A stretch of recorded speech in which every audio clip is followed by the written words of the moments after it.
Hello everybody, welcome back to Screen Stars. I'm here today to bring you my review, my thoughts, my feelings on the brand new vision of Zack Snyder, i.e. Zack Snyder's Justice League. Now, I'm not going to go through all the cast and everything like that. You know who's in this film. It's difficult really to know where to start with this film. I think the best place to start is my thoughts on the initial 2017 Justice League. Now, I went to see it at the cinema with my son, and I have mentioned previously that sometimes I get caught up in a sweep of, emotion when I go to the cinema sometimes, and I sometimes overrate films because it's like, you're going out to cinema, you're having a good time, you're having snacks, you're having a laugh, it's nice. And sometimes I might record a review immediately after going to the cinema and I'm still on a high from going to the cinema. What I'm basically saying is I don't particularly stand by my first review for Justice League, and I'm actually in two minds whether or not to take it down now. I can't actually remember what score I gave it. It might have been something like an 8 or an 8.5 out of 10. It definitely didn't deserve that, and if I was to score it now I would probably be going around 6 out of 10 if I was being particularly honest with that film. I don't think it was a complete disaster, and I understand why, to some degree, they went down the route of seizing that opportunity when Zack Snyder had his family tragedy, and then hiring Joss Whedon. He's got a track record. He delivered two fairly critically acclaimed Avengers films, light, fluffy, fun Avengers films, and they wanted the same for the DC universe because they were fed up of being criticised for its darkness and its grimness. After Batman vs Superman, certainly in particular. But it just didn't work. The Justice League film, the Joss Whedon one, just did not work. It was rushed. They've rushed the whole process from day one, basically. But I strongly believe that if they'd have let Zack Snyder finish his vision, i.e. allow him to do his Justice League, the film that he wanted to do, the film that I have just watched, I think the DCU would be in a stronger position now, because it feels fractured now, the DC movies. It's all over the place. We got Wonder Woman 1984, which was a disaster, and for me it just feels like, they're constantly recasting. They've recast Batman, they're talking about recasting Superman. It's all over the place, and I think if they'd have trusted by Zack Snyder's vision and let him finish his vision, I think the DC universe would be in a far better position, because I can tell you right now, after watching this film, I want to see more of this. I want to see what happens next, and it's upsetting to think that we probably aren't going to get to see the conclusion of this, i.e. what happens next, because the film does end on a bit of a cliffhanger, more than a bit of a cliffhanger if I'm being honest. So what do we get here? I mean, this film, yes, much has been said, it's 4 hours long. Take that how you will. I'm actually love that. I love long, sweeping, epic films. I love the Lord of the Rings films where they go on forever. I don't have a problem with running times, and I'm definitely not going to have a problem with a Justice League film that runs for 4 hours. Maybe the idea was to split it into two films initially. That probably would have worked, certainly in the cinemas.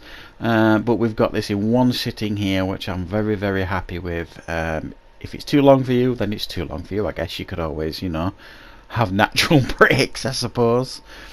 But this film is, in my opinion, in every single way, and I can't think of anything in the Joss Whedon version that is better than this version. Anything. Some people I've seen people comment and they say they thought Banter was better in the Joss Whedon version. Well, he went for a lighter route, tried to put more jokes in it. So you could argue that, I suppose, but I prefer this vision from Zack Snyder. For me, it is superior in every single way. The sweeping music score is better, for a start. The effects are better. The action scenes are infinitely better. In every way, they're all very, very exciting and fun to watch, and not chocked full of terrible CGI. All the characters get their moments, and I mean all of them. They're all drastically different than they were portrayed in the 2017 version. Cyborg is a major character this time round. Really been done justice in this film, if you'll pardon the pun. Every single one of these characters gets their own origin story, if you like. And yeah, the Ray Fisher performance as Cyborg, I think, is really, really good in this film. I really enjoyed him in this film, and he played a pivotal role in the film too. Wonder Woman was badass in this film. I think better than any of the Patty Jenkins films. Arguably, you could. There's a debate for the first Wonder Woman film there, but she is badass in this film and absolutely, really kicks ass in this film. I really thought Gal Gadot was fantastic. The Flash, well, initially I wasn't impressed. I mean, he's super annoying, I get that. And his initial introduction was a little bit creepy and annoying. But I warmed to him more in this one than I did the Joss Whedon version, if I'm being honest. I did end up warming to the Flash character a little bit more. Batman, great in this film again, much better than the Joss Whedon version. He's not just moping around, you know. He's really, really doing something positive, and the film goes straight into the recruiting here, which I thought was really, really good. And it's kind of split into parts. It goes up to part 6, and then you get an epilogue at the end, like a 20-25 minute epilogue at the end. And yes, it did feel a little bit like, you know, the Return of the King, the Lord of the Rings film. It never seemed to want to ever end. There was like 2 or 3 times where it could naturally have ended the film, and they just kept going and going and going, which some people might have an issue with. I didn't mind it, if I'm being particularly honest. In regards to, you know, I don't want to give too many spoilers away, but I am going to talk a little bit spoilery from this point on, I suppose. We get Martian Manhunter, who makes an appearance, which I was really, really pleased to see. We get Joker, who returns right at the end, the Jared Leto Joker. Steppenwolf was so much better in this film. I mean, he's got a completely new look from the first film. He felt far more threatening, far more menacing, but also it like, you know, when he goes for the first motherboard box in the first film, he takes it so easily, you know, from Wonder Woman's homeland sort of thing. I forget the name where it is now, where all the Amazons are. You know, it makes him look weak, whereas this time it's a much more epic battle with them. Really, really did that justice, I thought. But I thought it did the character Steppenwolf so much more justice than the first film. He felt badass, he felt menacing, you felt like there was a real plan. You understood these motherboards a bit better. You understood who Darkseid was, and yes, Darkseid's in the film, who he is and what his mission is. And some will compare him to Thanos, you know, he's a world conqueror and this sort of thing, but that's what Darkseid is. That's what he does. He conquers worlds, you know what I mean, and our planet's next.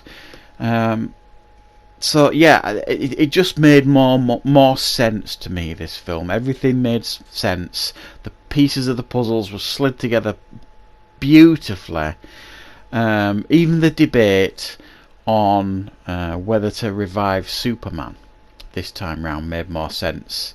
Whereas in the first one, it just felt more of like Bruce Wayne's plan, and everyone was a bit like, Whereas this time round, they really discussed it, and even though there were doubts and this kind of thing, it felt like it made a little bit more sense.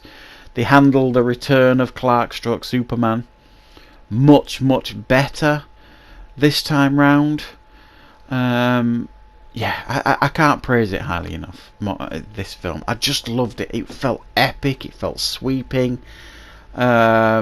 Yes, there are problems in there. You know, it did get a little bit confusing by the end. The whole Cyborg / Flash sequence at the end, where they were combining to sort out the motherboards, it all seemed a bit confused a little bit. But there were some epic battle scenes here, you know what I mean? And Batman felt more useful in this film as well. In the Justice League one, he felt like he was really underpowered, and I know he is because he's human, but he really made the use of his gadgets and his weaponry in this film, and he felt like he was really useful to the team. So yeah, I loved it. I really, really loved this film, and I just hope WB look at this and look at the fan response to this film and think, and maybe course correct again and go back and think, okay, maybe we jumped the gun a little bit here, maybe Zack Snyder had something here, because yes, it is darker. The DC universe is darker than Marvel. I don't have a problem with that. You've got Batman, who's one of the darkest characters of all time. You've got Superman, who brings a bit of light into that universe and hope. But it's chock full of darkness, the DC universe. Joker, you know what I mean? You can't lighten something that shouldn't be lightened, really. And I think the DC universe is, for me, better, being more darker, more adult. You even get some F-bombs in this film. So what I'm trying to say here is, guys, I think this film is infinitely better than the first Justice League, in every single way. I know in some people's minds that's not difficult, but I didn't expect it to be this much better than that version of Justice League. And this Zack Snyder's Justice League is so much better in every way. And I strongly suggest you guys watch it. I'm just disappointed now because I'm worried that we're not going to get more of this, and I really want to see more of this. I'm not 100% convinced of the direction maybe Zack Snyder was going in with the Superman character here, and I won't spoil it if you don't know, but I would have loved to have seen it played out, personally, if I'm being honest. So I'm going to give this one a very, very strong 9 out of 10. Loved it, and I'm really, really delighted that we finally got to see Zack Snyder's vision of Justice League. So thanks for watching, everybody. I hope you liked the review. Please click the like button if you did. If you're new, don't forget to subscribe, and of course I will be back with plenty more reviews and content on the channel very, very soon.